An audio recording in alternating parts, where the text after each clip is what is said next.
겠습니다.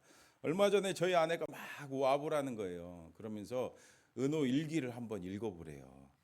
담임 선생님이 학교 알림장에 짧게 일기를 쓰라고 했거든요. 그래서 정말 짧게 썼는데 한번 제가 읽어드릴게요. 잘 들어보세요. 오늘 4교시 수학 시간에 수행평가를 했다. 열심히 해서 매우 잘함이 나올 것 같아서 기분이 좋았다. 진짜로 매우 잘함이 나오면 좋겠다. 너무 기특하고 귀엽죠? 여러분 안 귀여우신가요? 저희 아들, 제 아들이라면 저만 귀여운가? 저 이거 보고서 얼마나 귀엽고 웃긴지. 여러분 우리 이렇게 아이들은요, 어린 아이들은요 참 귀엽고 순진하고 천진난만합니다. 그래서 오늘 말씀 보면은 예수님께서 이 어린 아이 하나를 불러서 세우시고 말씀하십니다. 1절과 2절 말씀 보세요. 그때 제자들이 예수께 나와 이르되 천국에서는 누가 크니까 예수께서 한 어린아이를 불러 그들 가운데 세우시고. 근데 여러분 왜 주님께서 이 어린아이를 제자들 가운데 세우셔서 이렇게 말씀하셨을까요? 지금 제자들이요 막 다투고 있었거든요. 여러분 도대체 앞서 무슨 일이 있었습니까? 여러분 앞에 말씀 보니까 베드로가 예수님과 성전세에 대해서 이야기 나누는 그 장면이 나옵니다. 그때 예수님께서 세상 임금과 빗대어 자신이 하나님의 아들이기에 성전세를 낼 필요가 있어요, 없어요? 없어요. 낼 필요가 없지만 성전세 받는 사람들이 실족하지 않게 하기 위해서 내라고 말씀합니다. 이 말씀을 들은 제자들은요 막 신이 났어요. 와, 드디어 우리 주님께서 하나님의 아들이라고 메시아라고 밝히시는구나. 그렇게 되면은 하나님 나라가 이루어지고 하나님 나라가 이루어지면 내가 한 자리 할 수 있겠구나. 얼마나 기대에 부풀었는지. 그러다 보니까 어떻게 됐어요? 서로 제자들이 조금 더 높은 자리에 차지하려고 서로 막 다투는 거예요. 네가 크다, 내가 더 크다. 내가 예수님하고 조금 더 친하지, 내가 주님보다 넌 조금 덜 친하잖아 하면서 서로 막 다투다가 결판이 났어요, 안 났어요? 결론이 나지 않으니까 예수님한테 찾아와서 묻습니다. 천국에서 누가 큽니까? 천국에서는 누가 크니까? 이렇게 물어보는 거예요. 그러자 주님께서 어떻게 하세요? 네, 한 어린아이를 불러갖고 제자들 가운데 세우시고 말씀하십니다. 근데 예수님께서는 누가 크다, 베드로 네가 크다, 요한 네가 크다 하지 않으세요. 뭐라고 하십니까? 3절에 읽어봅니다. 시작. 이르시되 진실로 너희에게 이르노니 너희가 돌이켜 어린아이들과 같이 되지 아니하면 결탄코 천국에 들어가지 못하리라. 아멘. 너희가 돌이켜야 한다고 합니다. 회개하라는 거죠. 회개하고 누구처럼 되어야 된다고요? 어린아이처럼 돼야 된다고 말씀하십니다. 와, 이 말씀을 들을 때 제자들은요 막 충격을 받았어요. 왜냐하면 제자들은요 당연히 하나님 나라는 천국은 들어가는 거고 천국에 들어가서 뭐 하려고 했어요? 높은 자리 하나씩 차지하려고 자기들한테 보상받을 그런 생각을 했는데 못 들어갈 수도 있대잖아요. 못 들어갈 수도 있대잖아요. 그리고 더군다나 그 당시 사람들은요 어린아이들을 어떻게 여겼는지 아시죠? 요즘에는 어린아이들을 굉장히 귀하게 여기는 그런 분위기지만 그 당시에는 어린아이들을 굉장히 하찮게 여겼습니다. 당시 어린이는 인구 수 셀 때 셌어요, 안 셌어요? 숫자로 들어가지도 않았어요. 그리고 아버지의 소유물로 여겼습니다. 그런데 이런 하찮은 어린아이들과 같이 한다니, 주님은 그러면서 4절에 뭐라고 말씀하십니까? 4절 보세요. 그러므로 누구든지 이 어린아이와 같이 자기를 낮추는 사람이 천국에서 큰 자다 말씀하십니다. 주님께서 코찔찔이 이 어린아이를 가리키면서 이 어린아이 같이 자기를 낮추는 자가 큰 자다 그러는 거예요. 여러분 그래요. 천국에서 큰 자는요 첫 번째로 어떤 자라고요? 자기를 낮추는 어린아이와 같은 자입니다. 여러분 정말 어린이 어떻습니까? 지금도 예배 시간인데 엄마 아빠 찾고 있잖아요. 여러분 하루 우리 어린아이를 두고 있는 부모님들은 엄마라는 소리를 하루에 몇 번 들으십니까? 아빠를 몇 번 들으십니까? 예. 셀 수 없이 들으시잖아요. 여러분 이렇게 부모님을 의지합니다. 그러니까 순수하게 다른 거 모르겠고 엄마 아빠 믿는다는 거예요. 이런 믿음이 있다는 겁니다. 그리고 어린아이들은 이것저것 따지지 않고 자기의 이익을 우선 생각하지 않고 엄마가 말하면은 해요 안 해요? 저희 애들도 보니까 양치질 해 그러면은 양치 탁 하고, 이불 펴 그러면 이불 딱 피고, 옷 입어 그러면 옷 입고, 구운 말 안 하고 순종합니다. 그렇죠? 어린아이들은요 이렇게 믿음 그리고 순종하는 마음이 있습니다. 이런 믿음과 순종하는 마음이 있어야 천국에 들어갈 수 있고 천국에 큰 자가 될 수 있는 줄 믿습니다. 계속해서 5절 말씀 크게 읽어봅니다. 시작. 또 누구든지 내 이름으로 이런 어린아이 하나를 영접하면 곧 나를 영접하니. 아멘. 이번에는 더 기가 막힌 말씀하십니다. 어린아이 하나를 영접하면 누구를 영접하는 거라고요? 우리 주님을 영접하는 거랑 같대요. 여러분 이게 무슨 말씀일까요? 자녀를 믿음으로 잘 키우고 싶어하는 어머니가 한 분 계셨습니다. 주일이면 꼭 어디를 데리고 가요? 교회에 데리고 갔습니다. 어느 날 아들은 어머니에게 자전거 타고 다닐 수 있게 자전거 좀 사달라고 했어요. 엄마 자전거 사주세요. 그랬더니 계속 엄마는 거절했어요. 왜요? 자전거 위험하잖아요. 위험해서 안 돼. 근데 이 아들은 포기하지 않고 계속 쫄랐어요. 엄마 자전거 사주세요. 자전거 사주세요. 그러니까 어느 날은 이 엄마가 아들한테 이렇게 얘기했어요. 하나님께 정직하고 진지한 마음으로 기도해보렴. 그 이야기를 듣고 다음 날 이제 밖에 나갔다가 집에 들어오니까 이 아이가 제 방문을 활짝 열어놓고 큰 소리로 기도하는 거예요. 하나님 아버지, 자전거요. 자전거 갖고 싶습니다.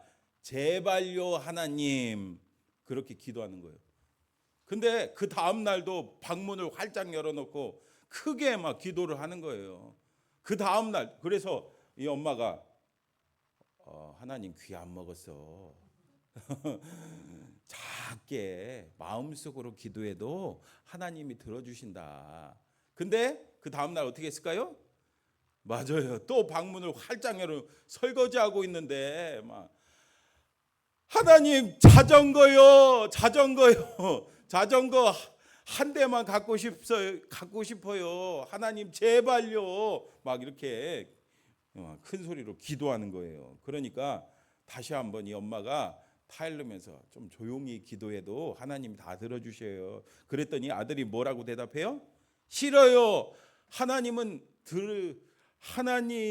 들어주실지 모르지만 엄마는 내 기도를 안 들으시잖아요. 그랬대요. 여러분 어떻습니까? 아이들은요 부모의 거울이라고 하잖아요. 그동안 엄마는요 아들이 믿음으로 잘 자라기를 원했지만 삶으로 보여주지 못한 거죠. 믿음의 본을 보여주지 못한 거죠. 여러분 아이들이 하나님의 귀한 자녀로 성장하기 원하시죠? 여러분 오늘 주님께서 뭐라고 하셨습니까? 내 이름으로 이런 어린 아이 하나를 영접하면 곧 나를 영접한 거다라고 말씀합니다. 여러분 무슨 뜻이에요? 주님 대하듯이 귀하게 여기라는 거예요. 여러분 어리다고 우리 아이들하고 약속 어길 때도 있죠. 그렇죠? 뭐 얘기할 때 잘 안 들어줄 때도 있죠. 여러분 그렇게 하면 안 된다는 거예요. 여러분 우리 모든 사람은요 다 귀한 존재입니다. 우리 옆 사람한테 한번 얘기해 주세요. 당신은 귀한 존재입니다. 시작. 왜요? 우리는 다 하나님의 형상을 닮은 하나님의 걸작품들이기 때문이에요. 특별히 예수님 당시에는요 어린아이를요 미완성적인 존재라고 생각을 했대요. 하지만 우리 주님께서는 어린아이라고 예외적으로 그렇게 보지 않으셨습니다. 계속해서 주님께서 6절에 뭐라고 말씀하시지? 크게 읽어봅시다. 시작. 누구든지 나를 믿는 이 작은 자 중 하나를 실족하게 하면 차라리 연자 맷돌이 그 목에 달려서 깊은 바다에 빠뜨려지는 것이 나으니라. 아멘. 와, 참 무시무시한 말씀이죠. 여러분 예수님께서 이 어린아이 하나를 실족하게 하는 사람은 차라리 어떻게 해야 된대요? 연자맷돌을 목에 걸고 깊은 바다에 빠뜨려 놓는 것이 낫다고까지 엄하게 경고하십니다. 연자맷돌은요 뭡니까? 말이나 소가 이제 곡식을 이게 빨 때 쓰는 그 커다란 맷돌입니다. 무게가 한 1톤 나간대요. 그것을 목에다 걸고 바다에다가 던지면 어떻게 되겠어요? 죽죠, 뭐 죽죠. 그리고 뼈도 못 추립니다. 그러니 말, 행동 조심하라는 겁니다. 어린아이들 그리고 믿음이 연약한, 사실 여러분 영적으로 봤을 때 예수님을 처음 믿기 시작한 사람들도 어떤 상태예요? 어린아이 상태인 거예요. 그런 사람들은요 넘어지기 쉽습니다. 그러므로 먼저 믿은 사람들이 항상 자신을 낮춰서 겸손히 섬겨야 될 줄 믿습니다. 그래서 두 번째로 천국에서 큰 자는 어린아이와 같은 작은 자, 믿음이 연약한 자를 귀히 여길 줄 아는 사람입니다. 여러분 그렇습니다. 말로만 섬기고 말로만 사랑하지 말고 여러분 정말 행동으로 귀히 여기시기 바랍니다. 그런데 여러분 7절 말씀 보세요. 같이 읽어봅니다. 시작. 실족하게 하는 일들이 있으므로 말미암아 세상에 화가 있도다. 실족하게 하는 일이 없을 수는 없으나 실족하게 하는 그 사람에게는 화가 있도다. 아멘. 여러분 그렇죠? 세상 살다 보면은 우리는 이 연약한 이 육신을 잊고 있기 때문에 실족하게 누구를 시험 들게 하는 일, 그렇죠? 죄 짓게 하는 일, 내 스스로 죄 짓는 일 있을 수 없지 않을 수 없습니다. 있다는 거죠. 예. 다른 사람들을 실족하게 하면은 화가 미친대요. 그래서 마지막으로 세 번째, 천국에서 큰 자는요 죄를 끊고 거룩함을 지키는 사람입니다. 계속해서 주님께서 뭐라고 말씀하십니까? 8절 말씀 크게 읽어봅니다. 시작. 만일 내 손이나 내 발이 너를 범죄하게 하거든 찍어내버리라. 장애인이나 다리 저는 자로 영생에 들어가는 것이 두 손과 두 발을 가지고 영원한 불에 던져지는 것보다 나으니라. 아멘. 손과 발이 죄짓게 하면 어떻게 하래요? 찍어버리래요. 왜요? 불구의 몸으로 영원한 천국에 들어가는 것이 온전한 육신으로 지옥불 구덩이에 들어가는 것보다 더 그게 낫기 때문이죠. 또 9절도 같이 읽어봅니다. 시작. 만일 내 눈이 너를 범죄하게 하거든 빼어내버리라. 한 눈으로 영생에 들어가는 것이 두 눈을 가지고 지옥불에 던져지는 것보다 나으니라. 아멘. 마찬가지로 눈이 죄짓게 하면은 눈을 어떻게 하래요? 뽑아버리래요. 한쪽 눈 없이 천국에 들어가는 것이 지옥 두 눈 멀쩡하고 지옥 불구덩이에 들어가는 것보다 낫기 때문이죠. 여러분 정말 근데 무시무시한 말씀이죠. 근데 여러분 이 말씀 보고 내 손이 죄를 지으니까 내 손을 잘라버려야겠다. 막 눈이 잘못하니까 눈을 여러분 그러면 안 돼요. 이거는 예수님께서 이런 죄를 지었을 때 얼마나 끔찍한 일이 벌어지는지 과장해서 말씀하시는 거예요.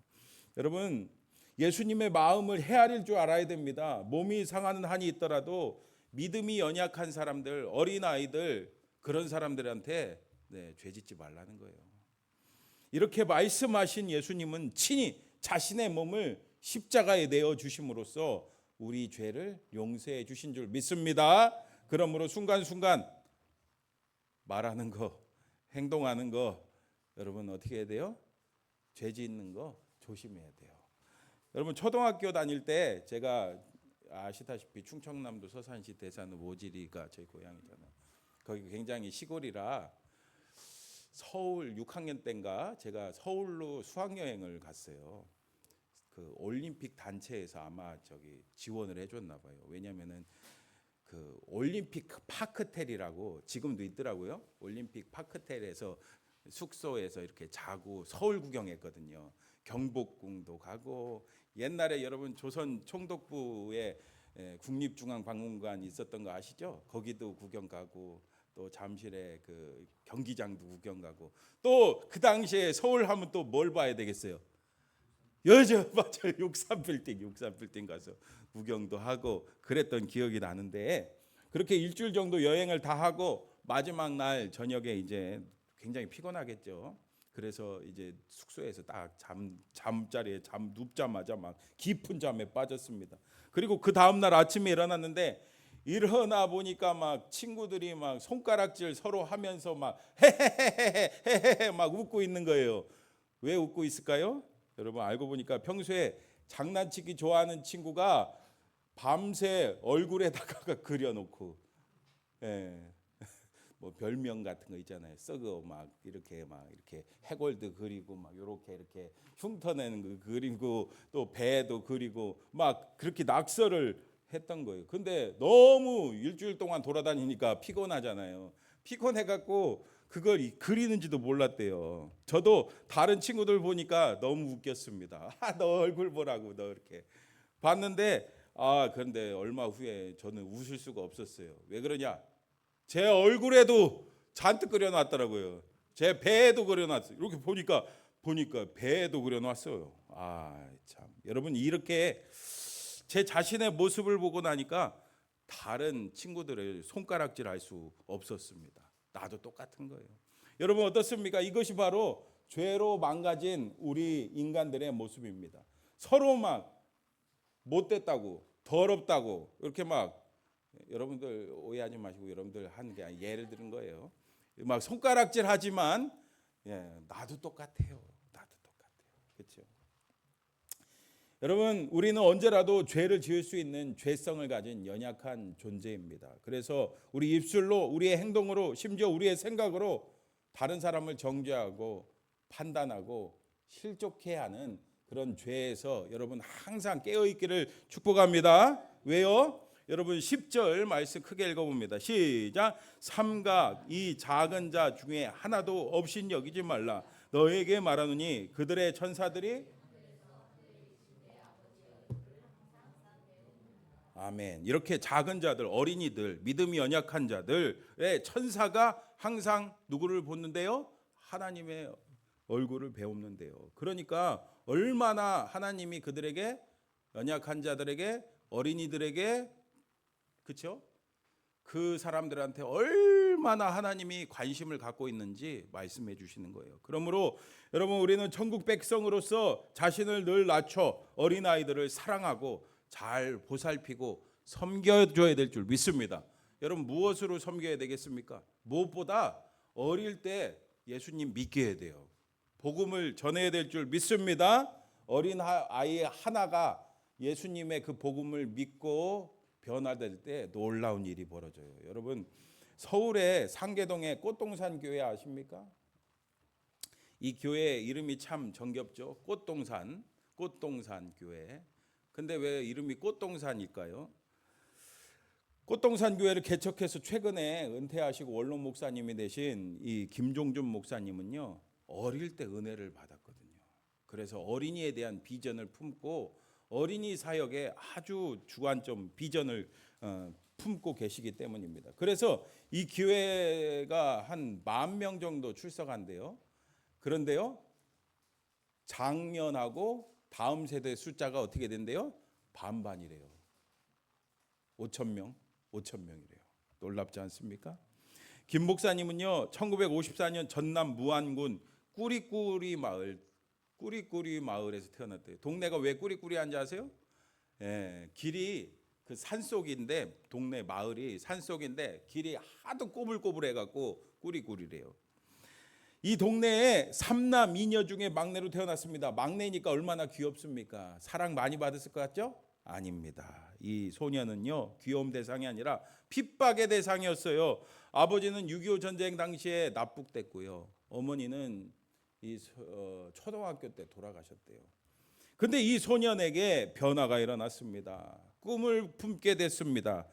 자신이 참 소중한 존재라는 것을 깨닫게 되었습니다. 꾸리꾸리 마을에 예수 믿는 한 가족이 이사 왔거든요. 그들의 얼굴이 정확히 기억이 나지 않지만 이 어린 아이한테 1원을 줬대요. 1원을 주면서 이거 가지고 교회 같이 가서 헌금하라고, 예배드리자고, 그러면서 복음을 알려주고 그 교회로 인도했습니다. 험산을 3시나 넘어서 위치한 무안군 몽탄면 대치리 총직교회에 다니기 시작했어요. 소년이 처음 교회를 찾은 것은 그때가 초등학교 2학년 때래요. 교회는 완전히 새로운 우주였습니다. 선생님이 들려주는 누구 얘기? 성경의 인물 얘기. 맞아요. 다윗, 솔로몬, 아브라함, 이런 믿음의 사람들을 얘기를 듣고 와, 나도 저런 사람 되고 싶다. 꿈을 꾸게 됐습니다. 너무 재미있었습니다. 주일이면은 새벽같이 집을 떠나서 밤 늦게 깜깜할 때 귀가했습니다. 그때마다 어떻게 됐겠어요? 형님들의 질책과 욕이 쏟아지기 시작했어요. 아, 농촌은 항상 일손이 부족한데 너 어디 놀다가 지금 오냐 하면서 그 얘기를 하면은 아무 대답도 못하죠. 말 대답하면 어떻게 되니까? 얻어맞으니까. 어떻게 잘 아시네. 맞아 보셨나? 그런데 아무 대답 안 하니까 오히려 또 때리는 거예요. 손찌검이 가해졌습니다. 이런 시련 속에서 교회 다니는 것을 도저히 중단할 수 없었습니다. 성탄절 새벽에 산을 3시나 넘어서 집까지 새벽송을 선생님과 친구들이 왔습니다. 기쁘다 구주 오셨네. 여러분 새벽송 모르시나요? 다 아시죠? 네, 이 소녀는, 이 목사님은 어렸을 때 이렇게 깨어 있다가 그 소리만 들으면 얼른 뛰어쳐 나가고 그동안 모아놨던 밤톨 몇 개랑 고구마를 손에 쥐어줬대요. 이렇게 우리 교회까지 와서 이렇게 우리 집까지 와서 축복해 주셔 감사합니다. 그렇게 인격적인 대우를 어렸을 때부터 받아본 적이 없는데 이렇게 교회 사람들은 잘해주니까. 근데 그 사람들이 가고 나니까 어김없이 또 누가 나타나요? 형님들이 또 나타나서 예수 믿는 것들은 모조리 비쳤어. 꼭두 새벽에 이게 무슨 짓이람? 형님들은 항상 이런 식이었어요. 그래서 너무 힘들었습니다. 그러다가 기어이 사건이 터졌대요. 초등학교 6학년 때였습니다. 여름에 뭐예요? 교회에서? 여름 성경학교 하잖아요. 여름 성경학교 마치고 너무 은혜가 충만해갖고 귀가했습니다.